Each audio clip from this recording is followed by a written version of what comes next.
There is something in Nietzsche which is at odds with the Buddhist notion presented by someone like, say, Ellen Watts. And I think, there's something also very appealing about Ellen Watts. So for me, I'm torn between these two attitudes. Essentially, I could say it's torn between the West and the East, or it's torn between the development of the self and the recognition of wholeness. So for Ellen Watts, we are only one epiphany away from ultimate truth. All we have to do is realize that our ego is an illusion. And once we've done that, we will discover that there is nothing left to do. That's the fundamental illusion. Everything comes down to it. And it doesn't require that a new world theory be produced. It's the dissolution of the old world theory which produces the understanding. So there's an intuitive understanding. It's just felt. You understand, and you realize that all other truths are subordinate to this one because this one doesn't require any proof. That's Ellen Watts. And that's the relationship there is the relationship to the world in Ellen Watts and in Buddhism, if we are to believe Ellen Watts, is that we are to the earth as a wave is to the ocean. It only looks to be different, but at the end of the day, it's the same thing. It's just a pattern. A human being is not separate to the earth and to the universe. A human being is merely a distinct pattern within the universe. Ellen Watts makes a great example of dropping ink into water. In the center of the ink, where the ink first comes into the water, it's just, say it's red ink in water. It's just pure red. There's no variation in it. But at the edge, it's only at the very edge where the ink is moving into the water that the little curlicues and the you can see complexity and a whole lot of texture and little waves and complexities. Interesting, distinct patterns. Now, you might say that that's what a human being is. A human being is just a little pattern that happens when there's not so much forces bouncing off each other. If things can slow down, they go a little bit slower, right near the end of the ink falling into the water. That's what a human is.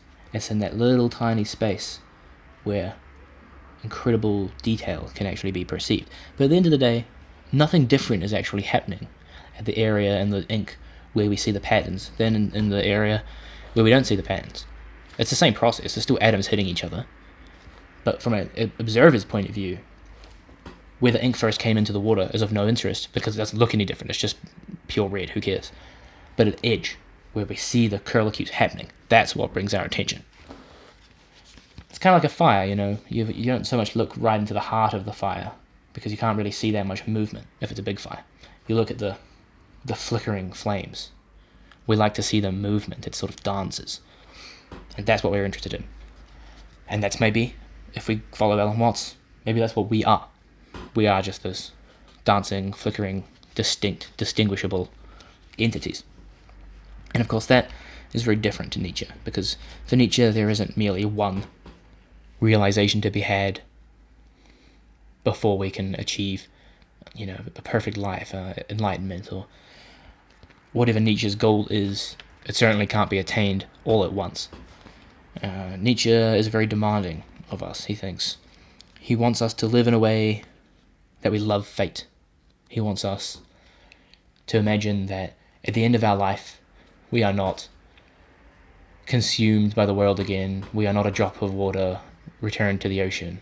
It's not an eternal sleep, but rather at the end of our lives, we had a restart. We had a video game restart. We have to perform the entire life again.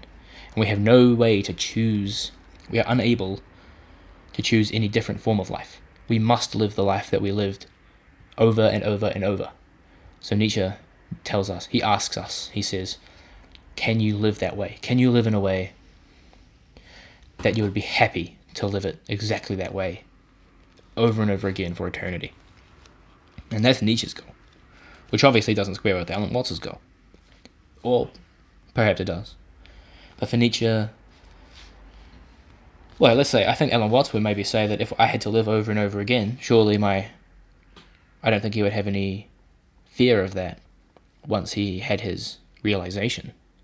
if he was in his state of nirvana, once he realized his ego was a fiction, the idea of living the same life over and over and over again, maybe not so bad. I mean, Alan Watts does rhapsodize over the dance and play of washing the dishes. These things are not chores, aren't really chores to Alan Watts. It's a conscious attitude that we take towards them.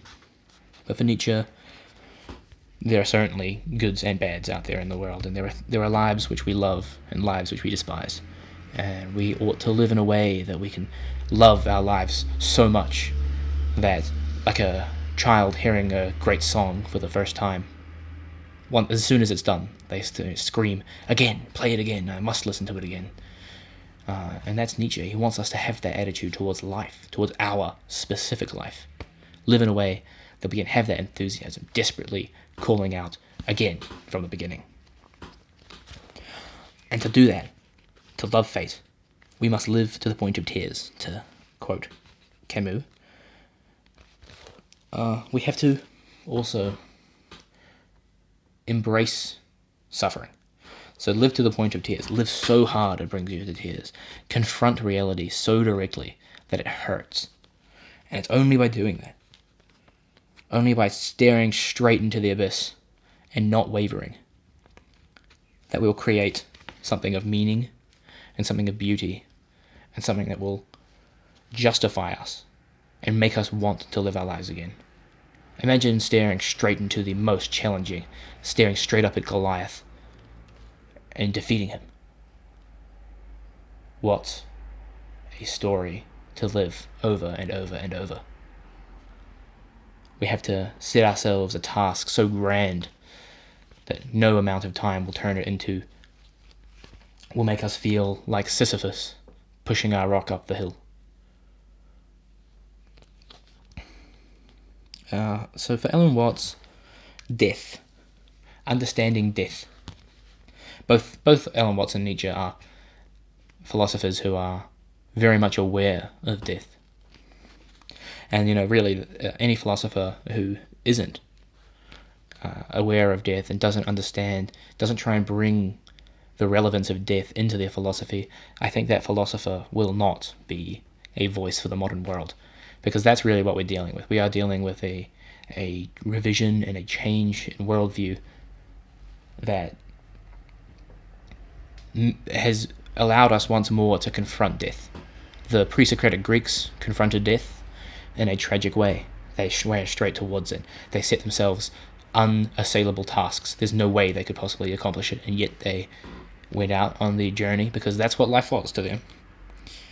And then the Christians, of course, they denied death. They wrapped it up and they said, there is no death, there is the afterlife.